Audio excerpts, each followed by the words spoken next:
5, 4, 3, 2, 1. Let's go. Diary of a Kidney Warrior. Sharing faith, knowledge, hope, and love. Hi and welcome to Diary of a Kidney Warrior podcast. My name is Dee Moore and I am a stage 4 kidney warrior. This podcast is dedicated to encourage, educate, and inspire as we explore all aspects of kidney disease, chronic illnesses, and health.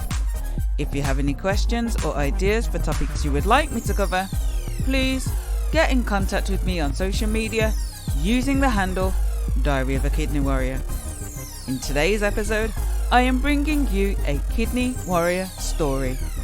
Now, there's always something you can learn from someone's story, something that can bring inspiration and hope. My guest today from Mumbai, India is Manish Gore.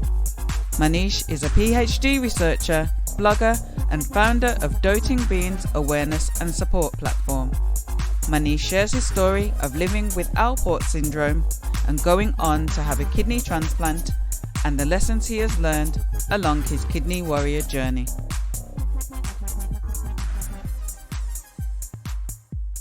Hi and welcome to Diary of a Kidney Warrior, the podcast. How are you doing today, Manish?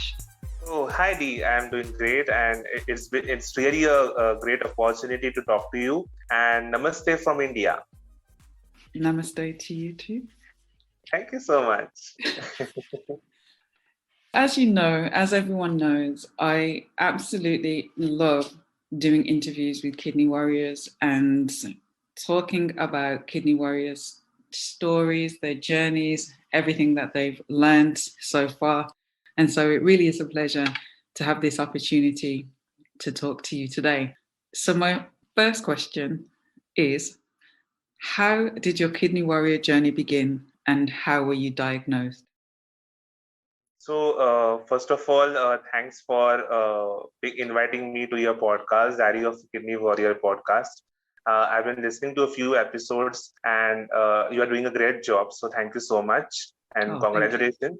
So I'm from Mumbai, India, and I'm doing my PhD in bioprocess technology.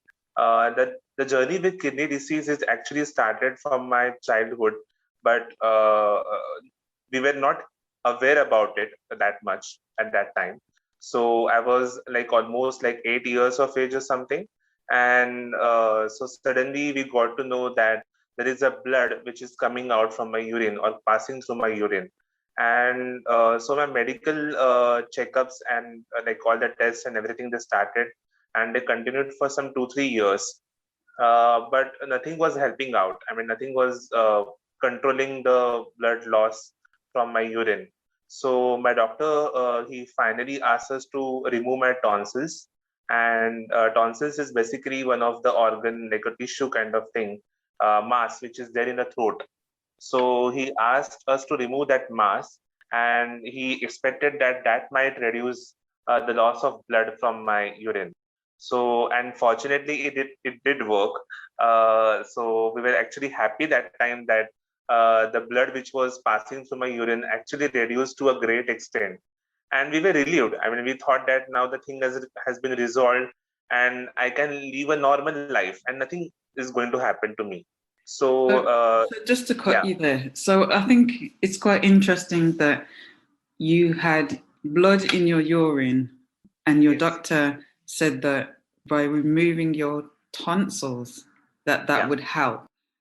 Yes. Like in my mind, I don't put tonsils and kidneys in the same, the two just seem completely separate and different. So do you know why he had that thinking that it would help the situation? So now, thinking it from since I'm thinking about it presently, I can think that the doctor might have thought about a condition which is called as an autoimmune condition. So autoimmune is something that our immune system fights back against our own cells, which is a self-destructive kind of thing. So he thought that the tonsils are basically the immune organ. They are the defense. It contributes to the defense mechanism of our body. So he thought that Right. removing those tonsils might reduce my defense mechanism and in a turn improve my kidney functioning of my kidneys. So Right. this is what I can analyze right now. But at that time, we were not aware about this. Okay. Yeah, I mean that makes sense. So if the theory is that your immune system is doing too much and fighting against your own body by removing the tonsils, then that would reduce, what the body was doing to fight itself. So okay, Yeah, like in short, I we're get the telling our body connection. to just cool down and not destruct your own cells. Yeah. So how old were you at the time that they? How old were you? Like in around like 7 to 8 years old. So you were very young Yeah, when and this I, happened. I I also remember that my hemoglobin was just 7 at that time. Whoa. And I used to get tired very easily. Like once I'm back from the school, I used to sleep for hours, and I was not able to do my studies. I did not have that stamina, physical stamina to do so many things simultaneously. So that also got the doctor got to know that since there was a blood loss from my urine, the hemoglobin levels in my body were very low. Yeah, I mean that must have been. I mean, so 7 is very, very low. I mean, from what I know about hemoglobin, 7 is extremely low. So it did then have an impact on your day, because if you're saying you're coming in and you're tired and you can't get your schoolwork done, so it obviously had an impact on your childhood. Yes, absolutely. So when they removed your tonsils, did you have more energy? Did it make a difference? Actually, I'm not able to remember much about my energy levels. They actually improved, but in addition to the stamina, my height, weight, all those like physical features, they also improved a lot. I mean, I wasn't that tall before that, but during my growth years, puberty years, my height actually increased significantly. And doctor was telling that the removal of tonsils usually, I'm not sure about the scientific basis of it, but that actually contributes to increase in the height and in general the physical characteristics of a person. Wow. Okay. So it really So had multiple benefits for you as a child then. So it stopped the blood in your urine and then had an impact on your growth and yeah, overall well-being.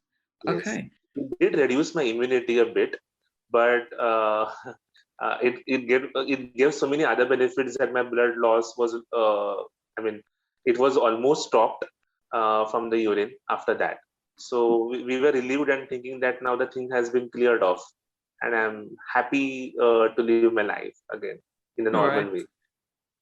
Okay. So you said that it did have an impact on your immunity. So did you after then get more coughs or colds or anything like things like that? Did it affect you? Did you become a bit more ill more frequently, or did it just make a slight difference?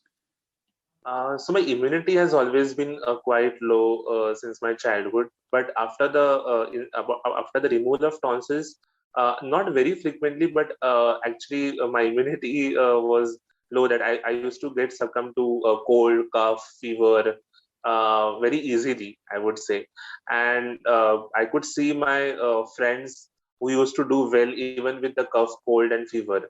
And as soon as I even get a slightest of the fever, I was like all exhausted and I couldn't do anything that time. So that I think that was a major difference between others, what you can say, other children and me that time that I could think of. And how did that make you feel at the time? How did you manage that as a child? Uh, there was nothing much as such. I mean, I'm not able to recall it that much, but I think due to the care by my parents, my family, and my mother and my grandmother's nutritious food, which they used to prepare for me, I think that must have helped. Grandma's food is always the best. Yeah, yes. I really miss my grandma's food. So as you got older, things, progressed and began to change. So tell me about that. So yeah, I mean, in the middle, like I told you, in a few years which passed by, things were improved a lot as compared to what they were before. So we were thinking that now the things have got cleared and everything is now becoming normal. So the middle years, they were very productive in terms of my education. Like I completed my schooling, my junior college, my bachelor's degree in pharmacy. So everything happened very well, and it was like a all happy time. With respect Okay. to there were no major hiccups during that period. So everything went thankfully well with respect to my health and with respect to my education that time. So you said that you went on to do a PhD, and during this time you became ill. Tell me about that. So I finished my undergraduate degree in pharmacy in around 2014, and I joined the same institute for my PhD research. And I started my PhD in around it was an integrated PhD, so it was a master's plus PhD program. And just when I started, I started getting frequent eye infections that time. So it was not a sudden start with the kidney disease as such, but there were other things which started popping up. I mean, it was very surprising that these things were happening to me that time. So I used to get eye infections every 1 or 2 months, and initially they were like bacterial infections, then there were viral infections, then there were fungal infections. I mean, almost all of the infections might have happened in my eye that time, and they were just like 1 or 2 months apart. And lastly, I got a condition in my eyes which was recurrent corneal erosion. So I'm not going into much scientific part of it, but to tell you in simple words, basically our eye has a thin sheet which is a covering sheet on the eyes, which is called as a cornea. So that cornea surface used to get damaged very easily, very frequently in both of my eyes. So and maybe due to the recurring infections or due to my lower immunity, and that used to happen during that time in particular, like around 2014 to 2016 in that period. So I used to show to my ophthalmologist, and thankfully I got connected to a very good ophthalmologist that time, Dr. Karishma, and she treated me very well with all those conditions which happened during that time. But the thing with the kidney disease, it was not expected actually at all. It was just like a very what you can say, a different thing altogether. I was actually suffering from a leg pain in November 2016, and it was an unbearable leg pain. I couldn't walk properly. So my physician told me that it might be a vitamin deficiency, vitamin B12 deficiency, since I'm a vegetarian. So they asked me to visit a clinic and do the test, medical test, like the blood test and urine test. And I saw my reports, and it was like issues everywhere. The things were up down with respect to the urine part. Thankfully, not with respect to the blood part that much. And like as I told you, in my childhood, I had the issue of blood passing through my urine. And now, when I was like around 23 or 22 years old, it was blood and proteins both passing through my urine. Right. So this was around November 2016, which we got to know through the random medical test report, which we did not expect that it would come that way. So that must have been quite a shock that you went for this test because you had trouble walking, and then all of this flagged up things from your childhood in terms of your urine, seeing blood in your urine, and now seeing protein in your urine. So when they identified the blood and protein in your urine, what did the doctors then say to you? So we immediately consulted a nephrologist over here, and he asked us that he saw my previous medical history, and he suggested that I should do a kidney biopsy and see what damage has happened to my kidneys. And from the biopsy, we got to know one of the chronic and rare kidney condition, which is focal segmental glomerulosclerosis, in short form FSGS. Again, I'm not going into the scientific part, but just to tell in short that our kidneys have a tiny units which filter the blood and produce urine. So these tiny units start getting damaged, and they get damaged over a period of time. It is not a sudden damage. It is like it is like a progressive damage which occur over a period of years, and the ultimate result is a kidney failure. So kidney failure was bound to happen sometime and somewhere. I mean, it may be in a few days, in a few months, or even in a few years. So it was completely unpredictable, and the only option was to delay the progression. So that if it was going to happen like after 6 months, I should be able to delay it to a few years at least, with the help of medicines. And they started with steroids, which are basically immune suppressing drugs that reduce the capacity of our immune system. So it was like a battery of medicines, different medicines that were tried on me. So it was steroids, there were other immunosuppressants, there were medicines which controlled my blood pressure, and there were other vitamins and other supplements which were going on. But I mean, these steroids and other medicines did not give any positive effect, but in fact, they had so many adverse effects. I had to face so many adverse effects due to those medicines. I mean, man, there was a significant weight gain. It was a puffy face. They were all, what you can say, some rashes or that coming upon my body, and it was a very difficult time. I had a breathing issues.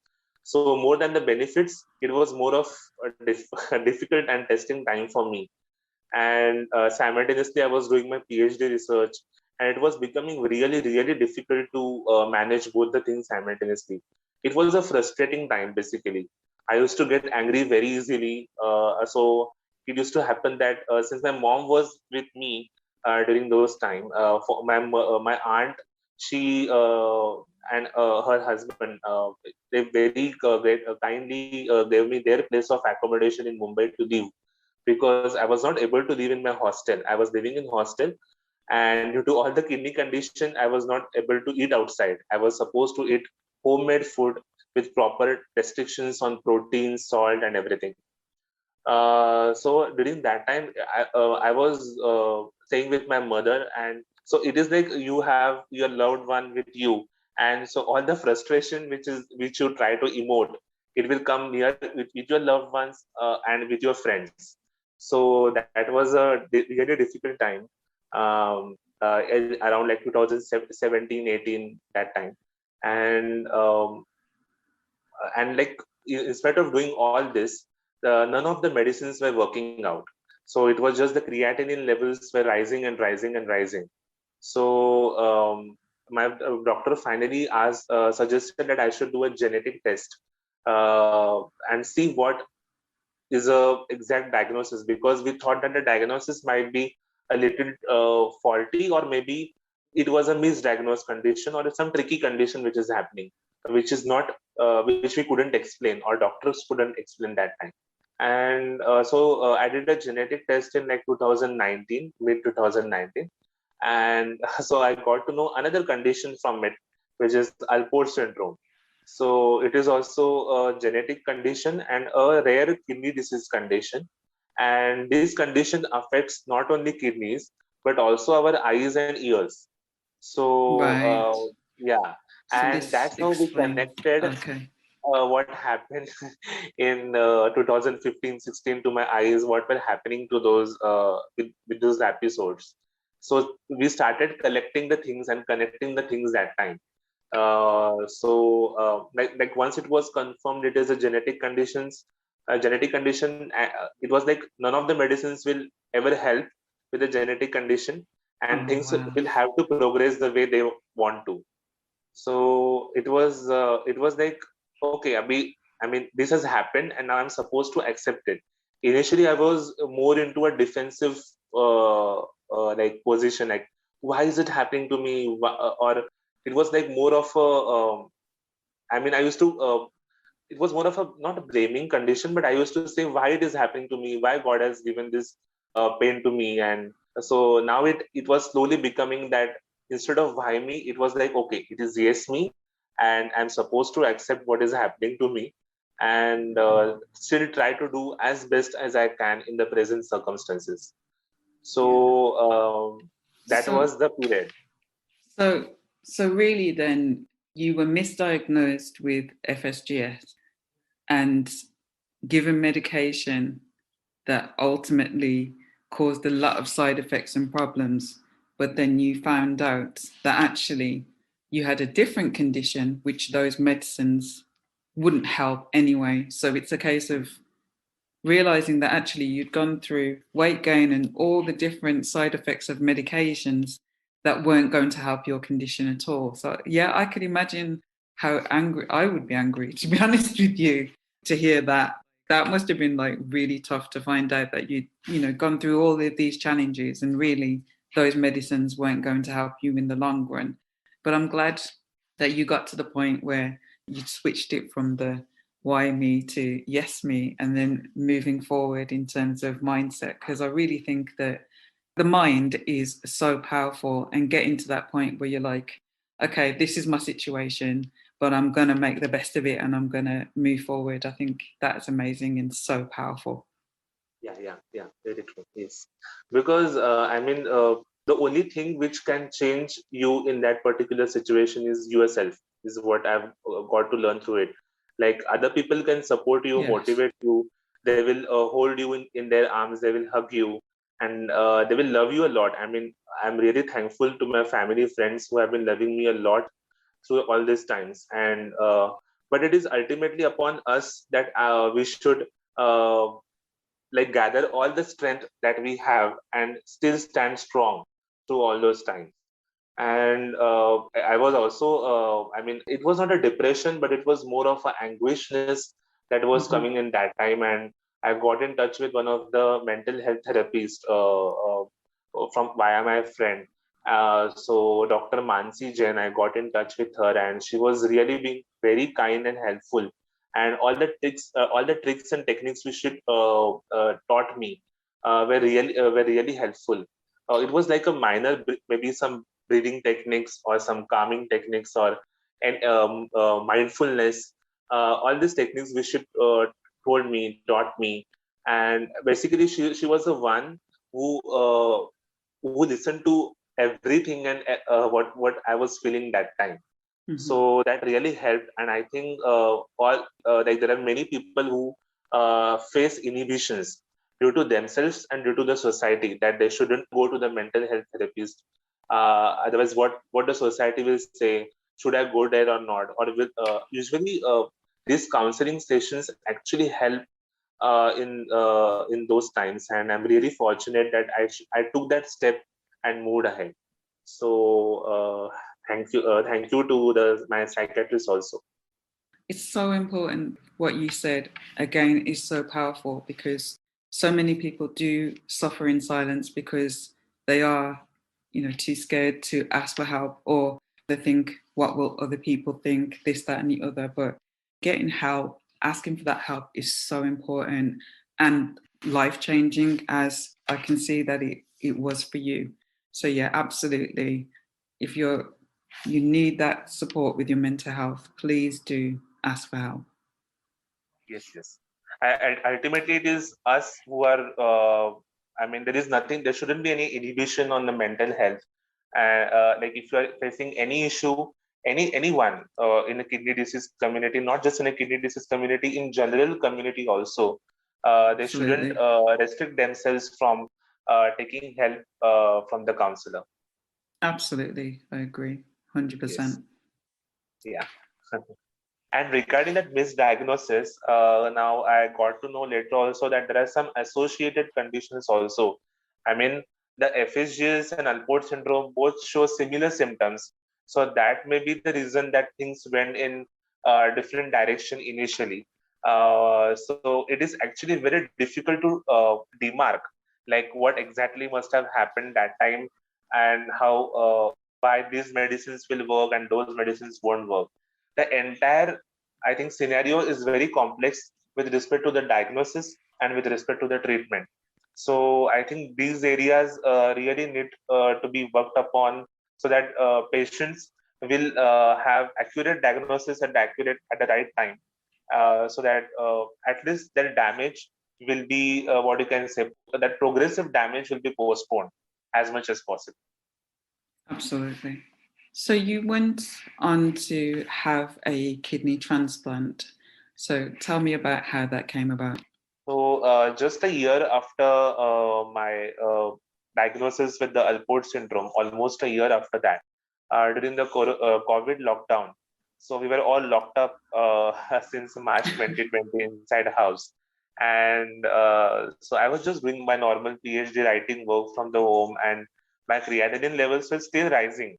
And my doctor, he had indicated that when the levels will reach like around 7 to 8, I should start considering doing a dialysis or a transplant.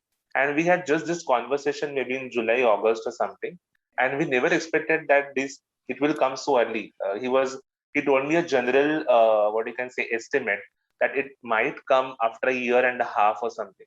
So I was planning things around me accordingly, and to my surprise and shock, when I saw my September's medical test report, that's the levels had already crossed 7, and so it was like now the thing that the time has come that I should decide to do a dialysis or a transplant. I mean, it was really a difficult. That was again a difficult situation that I have to accept it, that it has almost it has come closer to me by a year and a half. So initially I broke. I mean, I was actually crying that time, that when that report came out. So finally, I mean, we were like considering and reconsidering that whether I should do a dialysis or whether I should go for a kidney transplant, and how we should start with this entire thing. But the thing with the risk with the dialysis was that the coronavirus was at its peak period, and there were so many dialysis patients. We got to know that they were getting infected during those dialysis procedures. And dialysis is basically a temporary solution, I feel, because we are completely dependent on a machine for the entire life. I mean, we have to go there thrice or 4 times a week. We have to sit there for a few hours and get dialyzed. So it is equally frustrating, like from like the initial years which I had faced. So and what you can say, uh, thankfully my father, he immediately volunteered that he will give his kidney to me, and he was ready to donate his kidney to me. So I think the the way the God gave me all the pains and difficulties, he started showing me the right direction that time. So I'm really grateful to my father, because it was like an immediate decision by him. Okay, so we have to, let's do a transplant, and I will give a kidney to you. Oh, And because I've heard so many people waiting for a kidney, waiting for a donors for many years, and they have to keep doing dialysis. But God has been really merciful, and my father, due to his love, and he immediately volunteered to donate his kidney. And we started with those battery of donor tests and everything, which went on for like 2-3 months from that time. And finally I had a transplant in December 2020. I had never imagined in 2020 that I will have my transplant so early, when that wow. 2020 had started, but the 2020 ended with a transplant. So I think God has Wow. his own plans, and I would say that. That is incredible because I mean if you look at that journey, as you said, the beginning of the year and everything that happened in 2020 in terms of COVID and the difference that it made to everyone's lives. And I can see, for anyone, especially as you said, the peak time of COVID when people were going to dialysis and worrying about infection, this, that, and the other, how scary that time would be for so many people. And then to come to the decision that, a transplant was the route that you wanted to go down. And then for your dad to just instantly say, I want to give you a That's right. kidney. That's just like, that is amazing. And the kindness, I really don't think that there's a word in the English language that describes adequately how kind it is for someone to give such an amazing gift. So, as I say about all donors, they are superheroes. Of So, life. yeah, your dad's a superhero in my book, and yeah, I just think that's so amazing that journey that happened last year, and to end so happily with your kidney and everything that happened. So, how has receiving that kidney, how has it changed your life? So receiving the kidney has really changed my life for better. Now it is almost like 4 months. Uh, it is like on the 9th April, I will be completing 4 months of my kidney transplant.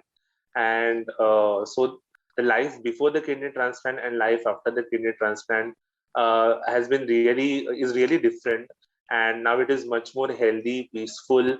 I mean, the all that chronic pain, not even the kidney disease I'm speaking. We have that chronic pain and some frustration. I feel there is something wrong. We always feel there is something wrong going inside our body that time.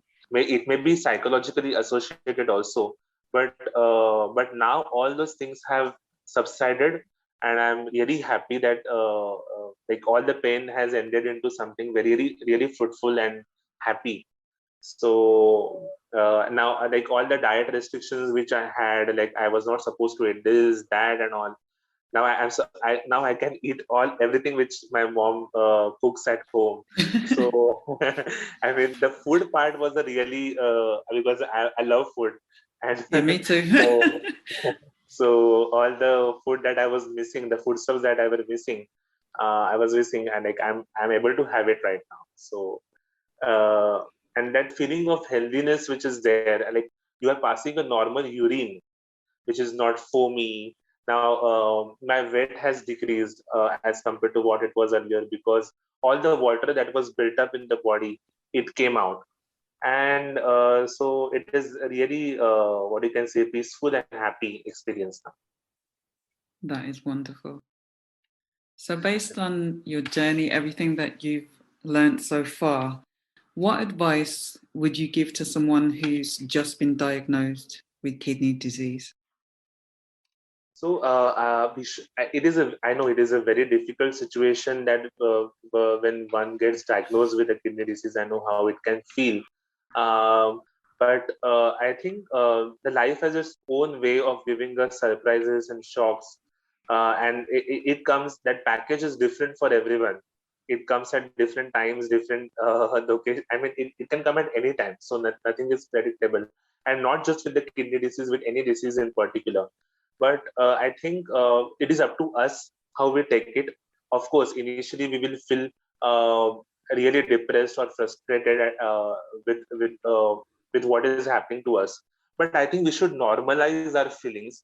We should not feel that we are feeling something very bad, very different, very unhealthy. That negative feeling is also a feeling which now this is what I've learned from my psychiatrist, that if you're feeling sad, if you're feeling angry, if you're feeling any negative emotion, okay, just feel that emotion, let it come to you, and let it pass, let it go away. Let that feeling not sink in your mind for a long time, but let it come and go. Because what we generally do is that we resist our emotions. Okay, I'm getting angry. Okay, I'm getting sad. Okay, I'm going to cry. Let's hide it. Let's control it. Let's not control it. And especially, I'm not categorizing it or doing it like gender-based thing. But usually, a society has a norm that a boy shouldn't cry, a gentleman shouldn't cry. It's okay if you want to emote. And Yes. I feel that emotion expression is one of the biggest strength which a human being has, and he should really express it out. So that expression is something which I really what I can say I like about myself. I'm not praising myself, but this is what I love, that I should not hide it anymore. Mm-hmm. So if you're feeling something at that time, it's okay, you feel it and let it go, because each everything is a phase and everything will pass away sooner or later. The second thing will be initially I was to feel that all this is happening to me, this is such a grave thing, and I should be really stressed about everything, like what is going to happen and what this report is going to tell and everything. Even it happens to some extent right now, but it has what you can say subsided to a great extent. But what I understood is that when I look up to other people who has a kidney disease, since that we are talking about a kidney disease right now, their problems, their pain is much. I saw that they were much higher than what I was feeling. The extent was much higher, and the severity was much higher. So I felt that okay, as compared to, and again, it is not a comparison, but we should always see that there are many people who are going through much bigger difficulties than what we are going through. So we should not, what you can say, uh, keep saying that I am the one who has a biggest problem in the entire universe. It's okay. You have a problem. You have a people who love you, who are there for you, around you. You have a good doctor. So and God is there. So sooner or later things will turn out, but they will turn out for sure. Yeah, that's a really positive outlook. Thank you for that advice. I think that it's a fair comment when you said about gender, that there's this expectation of men that they have to be macho and, you know, big men don't cry and big men don't show their emotions. But I think, like you rightly said, the problem with that way of thinking is that men feel they have to hold everything inside and then end up crumbling as a result. So no, And I absolutely. I think that think, also breaks us inside from within, because somewhere if we control our emotions inside, it starts building up, and it negatively affects our own body. So it's better to emote it out and get relieved from it. and that is an excellent point as well. When there is a physical impact when you are holding on to those emotions, absolutely.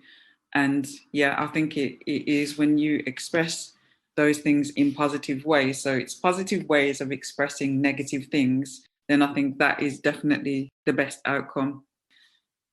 So, are there any myths about kidney disease that you would like to debunk? So the myth, maybe I did not face it that much, but what I was hearing, or there was a like minor experiences. So when I got to know about this kidney disease, and this is what I was going through. There was a few people who used to look at me and tell, "Oh, from you, it is not evident that your kidneys are damaged, or like from the outside appearance." And I was like, Yeah. "Okay, the kidneys are not on the outside of the body that you will be able to see that this thing is damaged and this thing is not damaged. They Yeah. are, I mean, it is something which is there inside your body, and it's you are the one who will be able to feel it." Yes. So I think that is the biggest thing, because I think every chronic disease person goes through this, because they feel that okay, you are looking fine, you are looking good, you are working, you are coming to the place, you are coming to work regularly, going back regularly, but there is something which is happening inside my body, and that is the thing which is impacting my mind. Yes. These are the two things which nobody takes into consideration, because there might be some bad days when your reports have come very badly and you are really frustrated, and again there's some important assignment comes up, someone calls up, and he's into another universe of his own, and you're really not in a mood to communicate with them or converse with them that time. So this actually happened with me many a times, and I was on a different planet altogether in my thoughts due to my condition, and somebody else was like, "Okay, I do this, do that," and he was telling, or she was telling all the things about what she wanted, what they wanted to tell.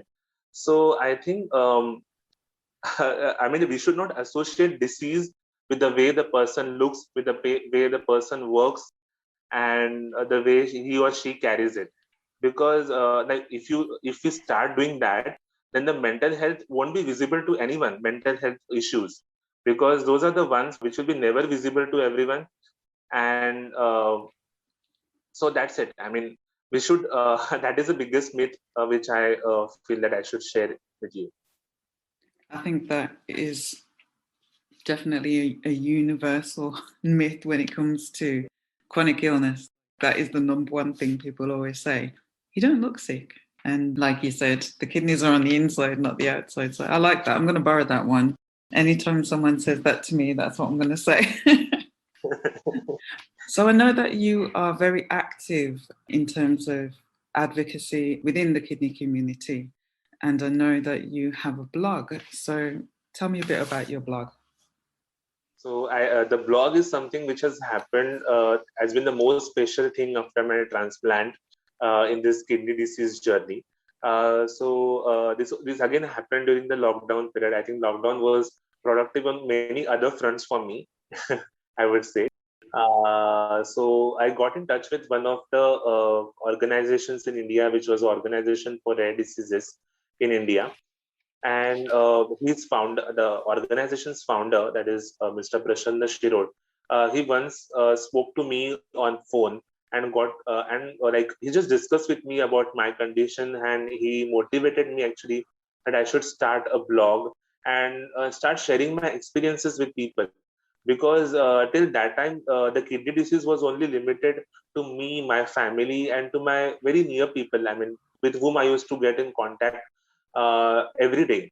So they were not known to many people uh, uh, in my like vicinity or in my acquaintances. So he actually motivated me to start my blog, and that's how Dotting Beans came into existence. So I prepared my website. I started blogging. Before that, I had never written any blog or something.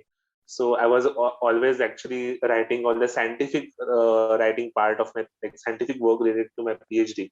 And there was a one nerve which I caught, that whenever I explain my journey, my experiences, I should be able to explain it in a common man's language.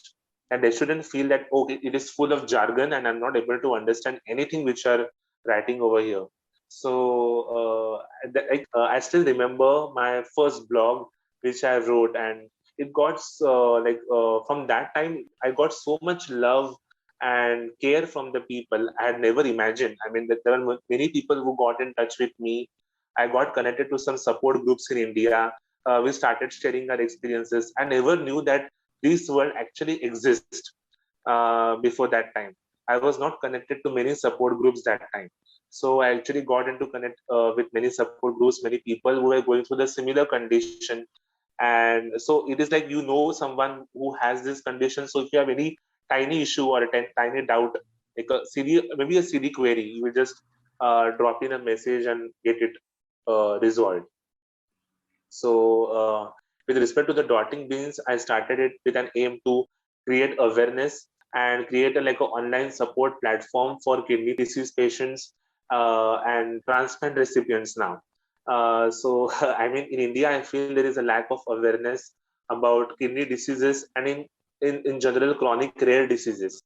So even the policies, rare disease policy, which has come out recently by the government, it doesn't show a great government support to such rare disease patients. So like UK or US or any other parts of the world, they have their own definition of the rare disease. Each country has its own definition of rare disease. That definition also Indian subcontinent doesn't have as of now. So that's how nascent or the situation is over here. And I'm really looking forward that I should really strive to generate awareness about these diseases which are not known to many. Because we have been listening to cancers and so many things each and every day, but such small like rare conditions they usually go unnoticed.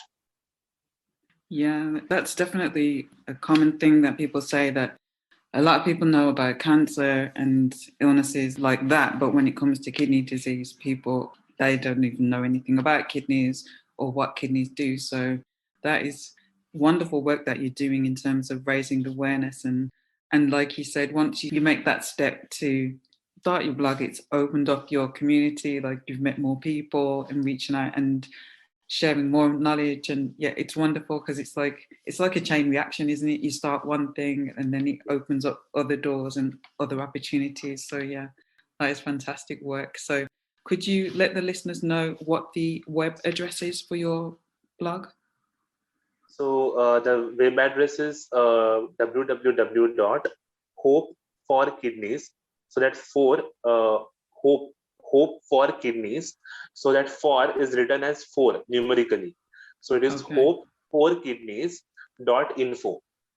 So that is again I repeat, it is www.hope for that is a number kidneys.info.